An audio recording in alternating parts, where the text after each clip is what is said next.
வடக்கில் ஆட்சியமைக்க அரசின் தயவை நாடும் தமிழ் கட்சிகள். சற்று முன்னர் முக்கிய புள்ளி அதிரடி கைது. மக்களே அவதானம், விடுக்கப்பட்டுள்ள சிவப்பு எச்சரிக்கை. சொந்த மண்ணில் பலத்த அடி வாங்கிய ராஜபக்ஷ தரப்பு, முடக்கப்பட்ட அரசியல் சாம்ராஜ்யம். இந்தியாவை கடுமையாக எச்சரித்த பாகிஸ்தான். எதிர்க்கட்சிகளுடன் தேசிய மக்கள் சக்தி கைகோர்க்காது, அனுர தரப்பு அதிரடி. நான் கூறியதை கேட்டிருந்தால் வெற்றி, சீறும் ரணில் விக்ரமசிங்க. வடக்கில் உள்ள அரசியல் கட்சிகள் வடக்கில் ஆட்சியமைக்க தேசிய மக்கள் சக்தியிடம் கோரிக்கை விடுத்துள்ளனர் என்று அமைச்சர் பிமல் ரத்நாயக் என்று தெரிவித்துள்ளார். வடக்கில் உள்ள எந்தொரு உள்ளூராட்சி மன்றத்திலும் இந்த அரசியல் கட்சிகளும் முழுமையான பெரும்பான்மையை பெறாததால் அந்த கட்சிகள் இவ்வாறு கோரிக்கை விடுத்துள்ளதாகவும் அவர் குறிப்பிட்டுள்ளார். இது தொடர்பாக அவர் ஒரு செய்தியாளர் கூட்டத்தில் தெரிவிக்கையில், வடக்கில் உள்ள பெரும்பாலான உள்ளூராட்சி மன்றங்களில் தேசிய மக்கள் சக்தி இரண்டாவது இடத்தை பிடித்துள்ளது. சில கட்சிகள் வடக்கில் ஆட்சியமைக்க தங்கள் ஆதரவை வழங்கியுள்ளனர் என்றும் அவர் கூறியுள்ளார். வடக்கில் தேசிய மக்கள் சக்தி 150 இடங்களை பெற்றுள்ளதாகவும் அமைச்சர் தெரிவித்துள்ளார். பெரும்பான்மை இடங்களை பெற்ற கட்சிகள் கூட அரசாங்கத்துடன் இணைந்து பணியாற்ற தயாராக இருப்பதாக தெரிவித்துள்ளன. கட்சியின் கொள்கையின்படி நாங்கள் அதை பற்றி முடிவு செய்வோம் என்றும் அவர் மேலும் தெரிவித்துள்ளார். இதேவேளை வடக்கில் இலங்கை தமிழரசு கட்சி பெரும்பான்மை இடங்களை பெற்றுள்ள போதிலும் ஆட்சியமைப்பதற்கு சக தமிழ் கட்சிகளின் ஆதரவு தேவை என கட்சியின் பொதுச் செயலாளர் சுமந்திரன் தெரிவித்திருந்தமையும் குறிப்பிடத்தக்கது. முன்னாள் சுகாதார அமைச்சர் ஹெகலிய ரம்புகவெல்ல சற்று முன்னர் கைது செய்யப்பட்டுள்ளதாக தகவல் வெளியாகியுள்ளது. லஞ்சம் மற்றும் ஊழல் ஒழிப்பு ஆணைக்குழுவால் அவர் கைது செய்யப்பட்டுள்ளதாக தெரிவிக்கப்படுகின்றது. வாக்குமூலம் ஒன்றை வழங்குவதற்காக அவர் இன்று குறித்த ஆணைக்குழுவில் முன்னிலையாகியிருந்த நிலையில் கைது செய்யப்பட்டதாக குறிப்பிடப்படுகின்றது. இந்த நிலையில் முன்னாள் அமைச்சர் கொழும்பு தலைமை நீதவான் நீதிமன்றத்தில் முன்னிலைப்படுத்தப்படுவார் எனவும் எதிர்பார்க்கப்படுகின்றது. இதேவேளை தரமற்ற இம்யூன் குளோஃப்ளின் தடுப்பூசிகளை இறக்குமதி செய்ததாக கூறப்படும் குற்றச்சாட்டு தொடர்பாக கெஹிலிய ராம்புகவெல்ல 7 மாதங்கள் விளக்கமறியலில் வைக்கப்பட்டிருந்தார். அதன் பிறகு அவருக்கு பிணை வழங்கப்பட்டது. அத்துடன் கெஹிலிய ராம்புகவெல்ல சுகாதார அமைச்சராக இருந்த காலத்தில் தரமற்ற மருந்துகளை இறக்குமதி செய்ததன் மூலம் 130 மில்லியன் நிதி மோசடி நடந்துள்ளதாக விசாரணைகளில் தெரியவந்துள்ளமையும் குறிப்பிடத்தக்கது. வடமாகாண மக்களுக்கு தேசிய மக்கள் சக்தி அரசாங்கம் வழங்கிய வாக்குறுதிகள் எதுவும் நிறைவேற்றப்படாமையினாலேயே உள்ளூராட்சி மன்ற தேர்தலில் அரசாங்கம் வடக்கில் கடும் தோல்வியடைந்துள்ளதாக வடமாகாண முன்னாள் முதலமைச்சர் CV விக்னேஸ்வரன் தெரிவித்துள்ளார். பொய்யான வாக்குறுதிகளே வடக்கு மற்றும் கிழக்கில் அரசினால் வெற்றியை பெற முடியாமல் இருப்பதாக அவர் குறிப்பிட்டுள்ளார். கடந்த முறை வடக்கில் தமிழ் கட்சிகளுக்குள் பிரச்சினை இருந்தமையினால் அரசாங்கத்திற்கு இலகுவாக நுழையக்கூடிய வகையிலான சூழல் காணப்பட்டது. எனினும் இம்முறை தமிழ் கட்சிகளுக்குள் மாற்றங்கள் இருந்தாலும் அரசாங்கத்திற்கு வாக்களிக்க கூடாது என தமிழ் மக்கள் நினைத்துள்ளனர். அரசியல் கட்சிகளும் மக்களிடம் கேட்டுக்கொண்டது. அரசாங்கம் முன்பு வழங்கிய வாக்குறுதிகள் ஒன்றையும் நிறைவேற்றவில்லை. சிறையில் இருப்பவர்கள் விடுவிப்பதாக கூறிய போதிலும் இதுவரையில் விடுவிக்கவில்லை. காணிகள் கையகப்படுத்தப்படாது என கூறப்பட்டது. எனினும் திணைக்களங்களினால் மக்களின் காணிகள் தொடர்ந்தும் கையகப்படுத்தப்பட்டு வருகின்றது.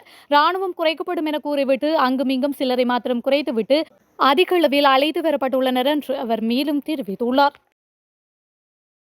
அரசாங்கத்தால் நிராகரிக்கப்பட்ட எதிர்க்கட்சிகளுடன் தேசிய மக்கள் சக்தி கைகோர்த்து சபைகளை நிறுவாது என JVP பொதுச் செயலாளர் டெல்வின் சில்வா தெரிவித்துள்ளார். குறித்த விடயத்தை இன்று ஊடகங்களுக்கு கருத்து தெரிவிக்கும் போது அவர் தெரிவித்துள்ளார்.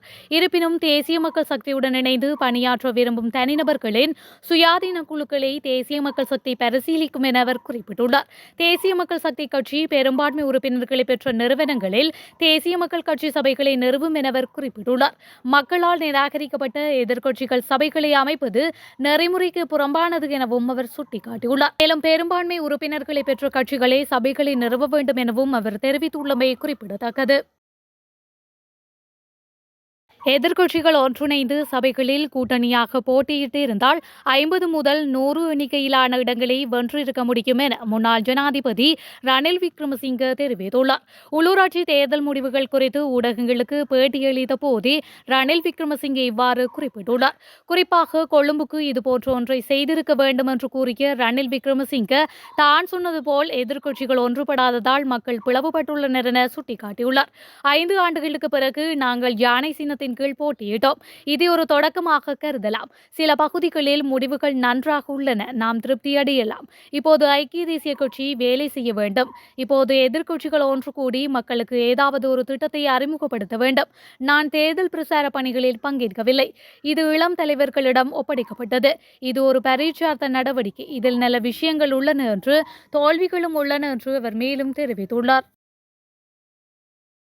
இது வெறும் ஆரம்பமே. உண்மையான தலைமையின் மீதான நம்பிக்கையை மீண்டும் கட்டியெழுப்பவும் மீட்டெடுக்க நாங்கள் தொடர்ந்தும் பணியாற்றுவோம் என ஸ்ரீலங்கா பொதுஜன பெரமுனவின் தேசிய அமைப்பாளரும் நாடாளுமன்ற உறுப்பினருமான நாமல் ராஜபக்ஷ தெரிவித்துள்ளார். நடைபெற்று முடிந்த உள்ளூராட்சி தேர்தல் முடிவுகளை அடுத்து அவர் தனது எக்ஸ் தளத்தில் பதிவொன்றையிட்டு இதனை குறிப்பிட்டுள்ளார். அந்த பதிவில் கடந்த 6 மாதங்களில் ஸ்ரீலங்கா பொதுஜன பெரமுன மீண்டும் ஒன்றிணைந்து எங்கள் கொள்கைகளுக்கு உண்மையாக இருப்பதன் மூலம் உத்வேகம் பெற்றுள்ளது. சிலர் பொய்யான வாக்குறுதிகளை நம்பியிருந்தாலும் மக்களை முதன்மைப்படுத்தும் நேர்மையான கொள்கை ரீதியான அரசியலுக்கு நாங்கள் உறுதியாக இருக்கின்றோம். எங்களுடன் நின்ற அனைவருக்கும் நன்றி. இது வெறும் ஆரம்பம். உண்மையான தலைமையின் மீதான நம்பிக்கையை மீண்டும் கட்டியெழுப்பவும் மீட்டெடுக்கவும் நாங்கள் தொடர்ந்தும் பணியாற்றுவோம் என்று அதில் மேலும் குறிப்பிடப்பட்டுள்ளது. இந்தியாவின் கோழைத்தனமான தாக்குதலுக்கு உரிய முறையில் பதிலடி கொடுக்கப்படும் என்று பாகிஸ்தான் எச்சரித்துள்ளது. பெஹல்காம் தீவிரவாத தாக்குதலுக்கு பதிலடியாக பாகிஸ்தான் மற்றும் அதன் கட்டுப்பாட்டில் இருக்கும் ஆசாத் காஷ்மீர் பிரதேசங்களின் 9 இலக்குகள் மீது இன்று இந்தியா ஏவுகணை தாக்குதல் ஒன்றை மேற்கொண்டிருந்தது. இதுகுறித்து கருத்து வெளியிட்டுள்ள பாகிஸ்தான் ராணுவ பேச்சாளர், மிக விரைவில் உரிய முறையில் தெரிவு செய்யப்படும் இலக்குகள் மீது பாகிஸ்தான் பதிலடி தாக்குதலை கொடுக்கும் என எச்சரித்துள்ளார். அத்துடன் இந்தியாவின் தாக்குதல் மிகவும் கோழைத்தனமான தாக்குதல் என்றும் அவர் விமர்சித்துள்ளார். பாகிஸ்தானிய போர் விமானங்கள் அனைத்தும் தற்பொழுது வான்வெளியில் பறந்து நிலைமையை அவதானித்துக் கொண்டிருப்பதாகவும் தெரியவந்துள்ளது. அத்துடன் இந்தியாவுடனான பாகிஸ்தானின் எல்லை பிரதேசத்தில் பாரிய ஷெல் தாக்குதல்கள் மற்றும் பலத்த வெடிப்பு சந்தங்கள் கேட்ட வண்ணம் இருப்பதாகவும் தகவல்கள் தெரிவிக்கின்றன. நாட்டின் சில பகுதிகளுக்கு சிவப்பு மின்னல் அபாய எச்சரிக்கை விடுக்கப்பட்டுள்ளதாக வளிமண்டலவியல் திணைக்களம் தெரிவித்துள்ளது. வளிமண்டலவியல் திணைக்களம் இன்று வெளியிட்டுள்ள அறிக்கையில் குறித்த விடயம் தெரிவிக்கப்பட்டுள்ளது. அதன்படி மேல் சப்ரகமுவ, மத்திய, ஊவா, தென் மற்றும் கிழக்கு மாகாணங்களுக்கும் பொலனறுவை மாவட்டத்திற்கும் சிவப்பு மின்னல் அபாய எச்சரிக்கை விடுக்கப்பட்டுள்ளது. இந்த எச்சரிக்கை இன்றிரவு 11:30 வரை நடைமுறையில் இருக்கும் என வளிமண்டலவியல் திணைக்களம் தெரிவித்துள்ளது. இதேவேளை நாட்டின் பல பகுதிகளில் 75 மில்லிமீட்டரில் அதிகரித்த மழை வீழ்ச்சி பதிவாகும் சாத்தியம் காணப்படுவதாகவும் தெரிவிக்கப்பட்டுள்ளது.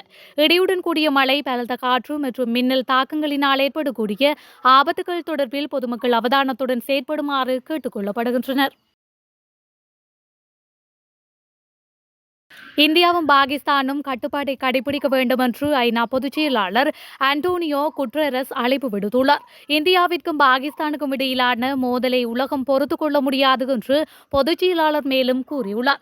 பஹல்காம் தாக்குதலுக்கு பதிலடி கொடுக்கும் வகையில் இலக்கு வைக்கப்பட்ட தாக்குதல்களின் தொடரான ஆபரேஷன் சிந்தூர் பற்றிய இந்தியாவின் அறிவிப்பை தொடர்ந்து அவர் இந்த வேண்டுகோளை விடுத்துள்ளார்.